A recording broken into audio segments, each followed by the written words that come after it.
Thank you, John, for joining us today. I know as a teacher, you're a full-time Kiwanis member, but also engaged in the community. Can you share with us what is the Kiwanis Club? Where are you located? And what can we look forward to knowing about you?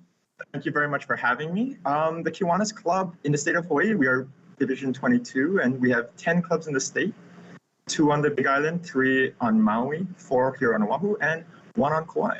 A lot of our goals for Kiwanis as a whole is to focus on one child, one community at a time.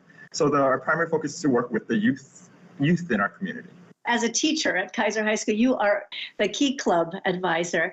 Can you talk more about those clubs? In our state, if I'm not mistaken, we're approximately about 26 high schools participate in Key Club. So we have lots of Key Clubbers out there, and we're supported. We broke them up into 3 smaller divisions so that the Kiwanis clubs can help and separate. And what's really nice about being a faculty advisor, one of my goals is to work with them on their leadership, because it allows our average member to just come in and participate in community service, allows them to get in, get their hands dirty, work with the group, give back to the community.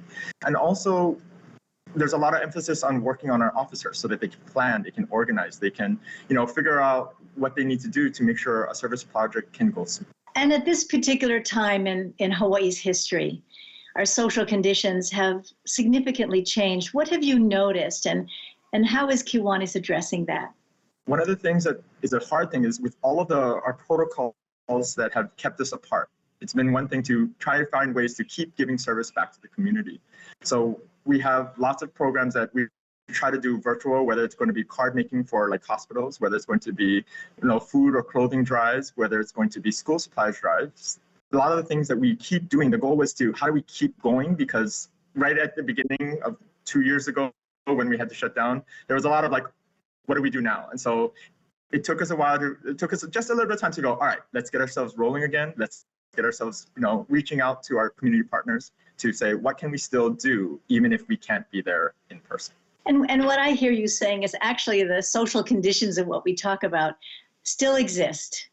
Maybe it's a little bit much more dramatic now because of the numbers of people, but certainly because of the inability to get out and be with people, as you're saying. In closing, what is a message that you can give to us from the Kiwanis perspective? It's a lot about all of us pulling together to do a little bit to make a larger impact. As we work together, there's more things we can do as a group than any individual could do on their own. So we always look for working with our Kiwanis groups, whether we're going to partner with an outside organization to do another combined project, whether it's going to be, we have our Kiwanis project, but we partner with our student leadership programs, our Key Clubs, to say, come on, now we have a lot more bodies to do the same kind of task. We have a large group to do something, we get a large project. So the idea of coming together to do service, many hands make light work. And what I love in your enthusiasm is that you trust that the young people not only want to help, but that they have the heart of Hawaii in mind. That's what we do here, is we work with each other.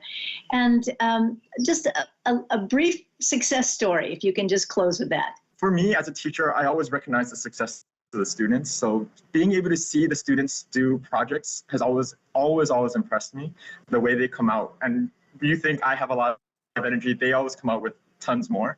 So hearing about, in East Hawaii with Hilo and Waikea doing school supply drive, hearing when we have clubs on Maui, Kauai, and Oahu, just coming together to do, whether it's going to be card making to give to, that they can put little tray toppers for the hospitals. I had my kids work and make little pillows so that people that are bedridden we can avoid, pressure sores from being stuck in bed. So it's super interesting. It's super nice to share the creative project of the kids. And a lot of times when we were getting on in the beginning of COVID, we sometimes look at the Key Clubbers and say, oh, that's a great idea. Let's do that with them. And it keeps some of us Kiwanis members feeling a little more younger to be dealing with a lot of our SLP Key Clubbers. I'm sure that's true from your perspective as an adult, and I would suspect the young people feel respected and valued, and that they have something really substantive to contribute to the organization and to Hawaii. it has been super helpful to have the key covers and to work with them on their leadership. Thank you so much for your time. I know you need to go back to class. We'll talk with you again. Thank you, John. Thank you very much. We've just spoken with Jonathan Oshiro, the Lieutenant Governor for the Kiwanis Clubs in Hawaii.